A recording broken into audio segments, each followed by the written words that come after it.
Bien-aimés frères et sœurs, vous connaîtrez la vérité et la vérité vous affranchira. Ça, c'est pas moi qui le dis, c'est la Bible qui le dit. Mais moi, je vous dis mieux. Vous connaîtrez la vérité historique, notamment celle de vos ancêtres kémites, et vous aurez une vision globale de ce que c'est que la vraie souveraineté politique. J'ajoute, vous reviendrez à la spiritualité africaine ancestrale et vous comprendrez les enjeux de l'indépendance économique.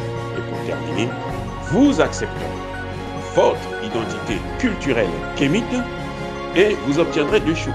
La première, c'est la paix. La seconde, c'est le développement, à une condition. L'unité de toute l'Afrique noire, l'unité de tous les Noirs du monde entier. Otep à tous, bienvenue sur la chaîne des panafricanistes par essence, par conviction et par excellence. Celle des citoyens kémites par nécessité et obligation de combat. Nous sommes une chaîne qui n'est guidée que par nos ancêtres, et rien que par les ancêtres qui appartiennent à l'égrégore du monde noir. Par conséquent, nous ne croyons en aucun Dieu venu de l'étranger. Toutefois, cette vidéo n'est aucunement destinée à inciter à la haine ou à la violence, car nous menons un combat qui est d'abord et avant tout spirituel, intellectuel et démocratique. Ensuite, il est politique, géopolitique et géostratégique. Contre l'impérialisme, le colonialisme, le néocolonialisme et l'endocolonat, qui sont tous qualifiés de crimes contre l'humanité. Nous menons ce combat sur la base du principe fondamental que nous avons hérité de nos ancêtres kémites, qui est celui de la Mahat, c'est-à-dire solidarité, vérité et justice. Vous êtes donc en droit de connaître la vérité et nous avons l'obligation de vous dire la vérité, rien que la vérité, afin que justice soit rendue au continent africain. Et ça, c'est notre modeste contribution dans cette noble lutte en faveur de la souveraineté, la dignité, la solidarité et l'unité africaine. Ça, c'est ce que nous appelons le panafricanisme. Bien-aimés frères et sœurs, j'ai critiqué le Premier ministre burkinabé par rapport à son attitude vis-à-vis des Occidentaux, vis-à-vis de la France, vis-à-vis de l'Union européenne qui essaie de le flatter pour qu'il ne puisse pas aller vers la Russie, le partenaire que je trouve, moi, plus sérieux. Mais, bon, c'est les choix de tout un chacun. On va voir le résultat. Si ce gouvernement pense que 60 ans, ça n'a pas suffi à la France et à ses alliés de développer le Burkina Faso, de sécuriser le Burkina Faso, alors il n'a qu'à continuer à traîner les pieds. C'est tout, c'est aussi simple que ça. Et il y a quelqu'un qui m'a dit, occupe-toi du Congo, d'abord, c'est la première des choses, mais surtout, que je me tais sur ce qui concerne l'Afrique centrale. Là encore, c'est pas trop grave, parce que bon, ben, quand on a affaire à des semi-illettrés, bon, c'est difficile d'avoir un point de vue commun, de s'entendre sur l'essentiel. Mais ce qui m'a plus choqué, c'est un des commentateurs qui m'a dit que le gouvernement burkinabé avait contesté ma thèse. Ils avaient nié qu'ils n'avaient pas eu des rapports avec le gouvernement, les pays européens. Et c'est pour ça que je suis allé chercher une vidéo. La vidéo de Madame Emmanuela Si Del Rey, la représentante spéciale de l'Union européenne au Burkina Faso, ou plutôt dans la région du Sahel. Donc c'est elle qui va parler dans cette vidéo que vous allez voir. Et après, nous allons commenter le contenu de cette vidéo. Je vous souhaite une bonne écoute. Le Premier ministre était particulièrement important pour nous et surtout pour moi, pour comprendre mieux la vision du Premier ministre, pour comprendre quelle stratégie le Burkina Faso va mettre en place pour résoudre l'énorme problème, par exemple, du terrorisme, mais aussi pour se concentrer sur le développement et sur l'aide humanitaire qui constitue une urgence très pressante. Et je dois dire que notre partenariat, le partenariat de l'Union européenne avec le Burkina Faso a été renforcé après cette rencontre parce que nous sommes, comme Union européenne, le premier partenaire du pays et je dois dire que je suis venue ici pour confirmer notre intention de rester engagé parce que, comme je dis, le Burkina Faso reste central. Avec les ministres, le Premier ministre, on a parlé de tous les problèmes, on a décidé de se concentrer sur des solutions efficaces pour le futur. On a établi une collaboration très étroite qui va continuer avec des missions techniques pour explorer en détail toutes les questions les plus importantes. Et je pense qu'aujourd'hui, c'est un jour important pour nous, comme Union européenne, partenaire principal du Burkina Faso et pour le Burkina Faso.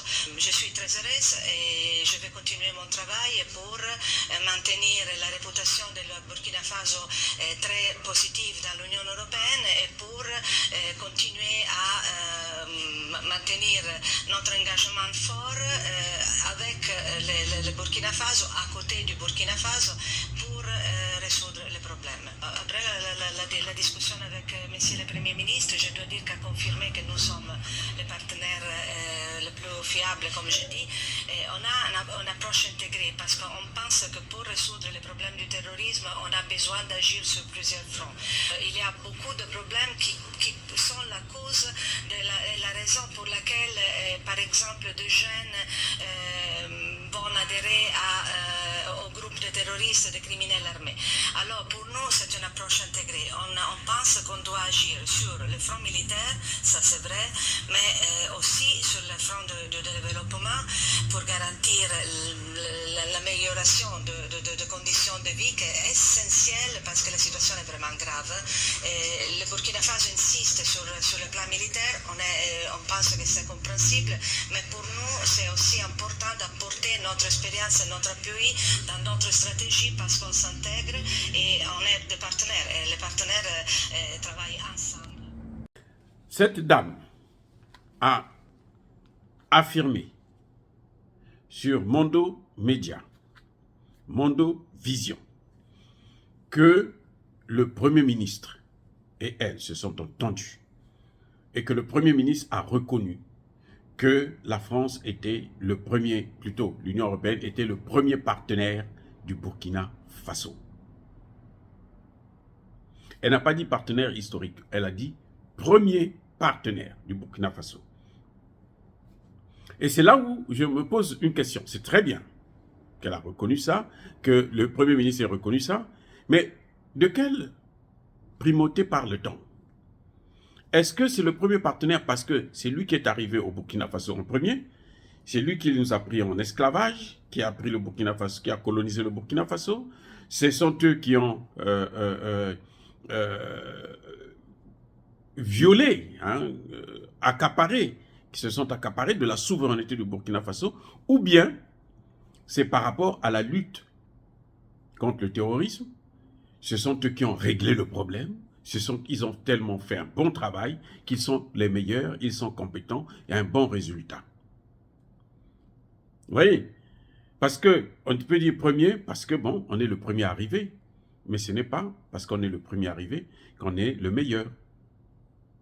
Ils sont les premiers, certainement, oui, parce que ce sont eux qui nous ont pris en esclavage, colonisé et autres. Mais quand on regarde le résultat, le développement, le Burkina Faso n'est pas un pays développé.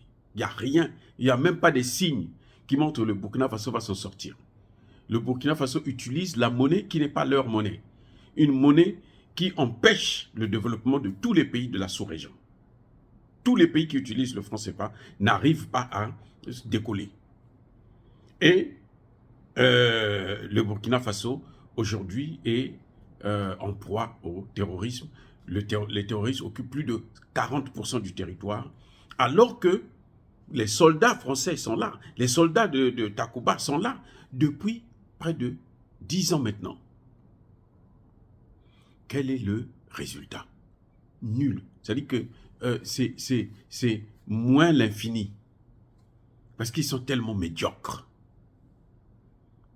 Donc, quand elle vient dire que le Premier ministre a reconnu qu'ils sont le meilleur partenaire, ben, ce Premier ministre a un problème. Et le Premier ministre, si le gouvernement avait nié ce que j'avais dit, mais on devait entendre ça sur les médias. Maintenant, vous avez tout. Quand elle a fait la déclaration, si ce n'était pas vrai, le Premier ministre passait sur les chaînes de télévision burkinabé pour venir démentir la thèse. Et oui, vous ne pouvez pas, on vous accuse d'avoir dit quelque chose, et puis vous vous taisez.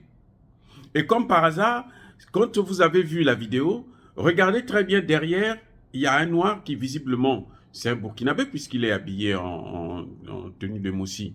Mais il est là, il bouge la tête, comme s'il disait que ce que la dame est en train de dire, c'est bien, c'est la vérité, c'est sincère. Il y a le résultat, ça veut dire qu'il y a le résultat, c'est le meilleur partenaire. Ça n'a aucun sens. La dame a confirmé que l'Union européenne est le partenaire fiable et naturel du Burkina Faso. Très bien.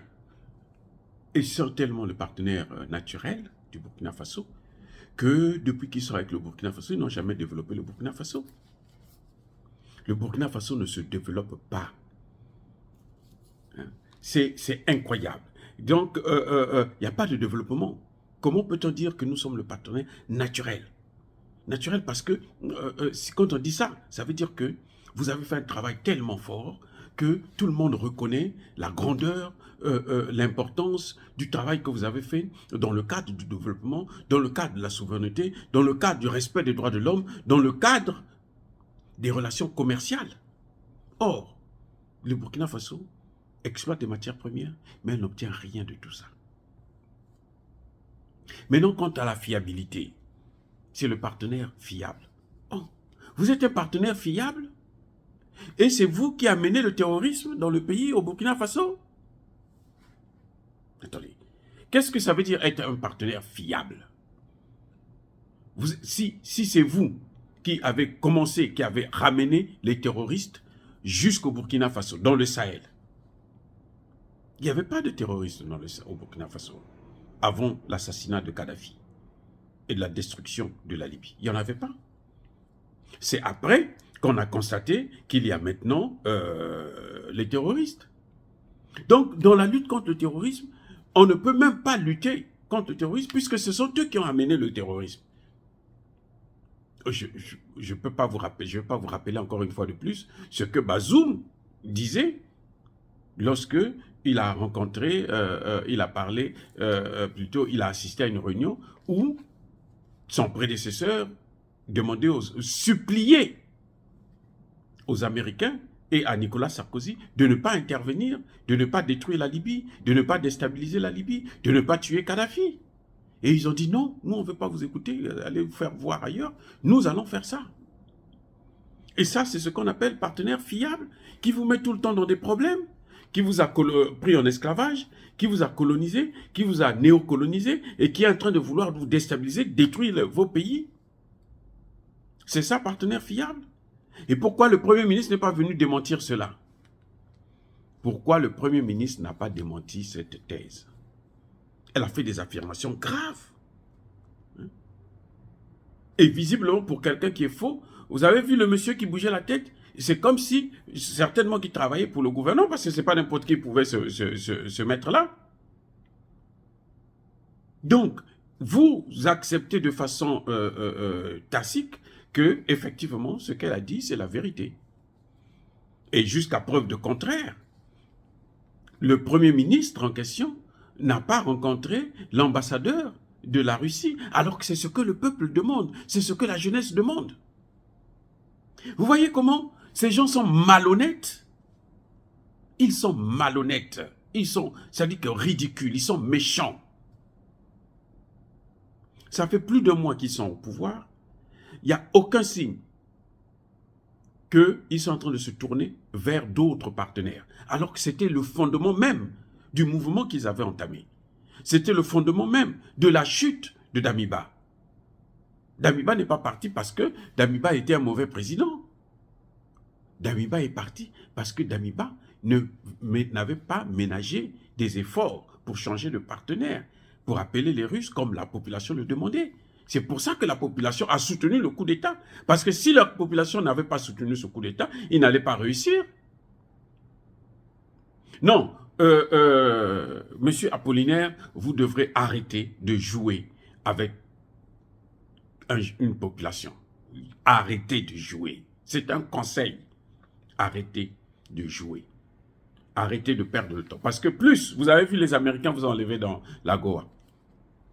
C'est ça l'intimidation. Et vous allez me dire que ça, ce sont des partenaires fiables. Parce que l'Union européenne et l'OTAN, c'est la même chose. Donc voilà, quand je disais tantôt que le Premier ministre est en train de jouer avec le feu, eh bien, on le voit maintenant. Vous avez vous-même écouté ce que la représentante spéciale de l'Union européenne dans le Sahel a dit. Et le Premier ministre n'a pas contredit. Le Premier ministre a reconnu les faits puisqu'il n'a rien dit qui devrait mettre les choses au clair. Comme le fait par exemple le gouvernement malien. Quand ils n'ont pas dit quelque chose, ils vous rappellent à l'ordre. Ils vous disent tout de suite, non, non, non, ça ce n'est pas ce que nous avons conclu. Le président chinois vient de le démontrer avec le Canadien. Il dit non, écoutez, ce n'est pas ce que nous avons dit. Voilà, vous êtes un menteur, point. Donc arrêtez de jouer avec ce peuple. Ce peuple vous demande encore une fois de plus que vous puissiez faire partir cette base militaire française et que vous puissiez faire partir l'ambassadeur français Luc Halal et que vous puissiez faire venir les instructeurs russes, vous acheter des armes chez les Russes pour combattre. Maintenant, vous avez fait une mobilisation qui a réussi, semble-t-il, mais le résultat après, c'est quoi? Ils vont se battre avec quoi? Avec des bois, avec des dents, des couteaux, des machettes, contre ceux qui ont des armes lourdes. Ça n'a pas de sens. Oh, bien-aimés frères et sœurs, soyez bénis, je persiste et je signe, par le Dieu des Kémites. Et tous ceux qui persécutent le continent africain, tous ceux qui pillent le continent africain, tous ceux qui déstabilisent le continent africain, tous ceux qui sont les complices des Occidentaux, qui sont les maîtres dans la destruction, dans le chaos maîtrisé en Afrique, puissent être maudits, punis, foudroyés, écrasés, effacés, neutralisés, qu'ils soient noirs ou blancs, par le Dieu de nos ancêtres kémites et par nos ancêtres angélisés. J'ai dit, et comme d'habitude, j'assume.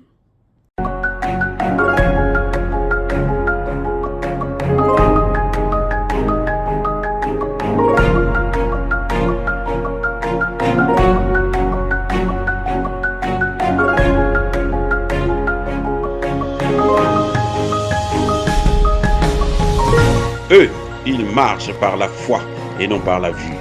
Mais moi, je vous conseille vivement de marcher par la connaissance scientifique et historique, notamment celle de nos ancêtres kémites, par les 5 sens et par l'intelligence. À vous, à Pierre.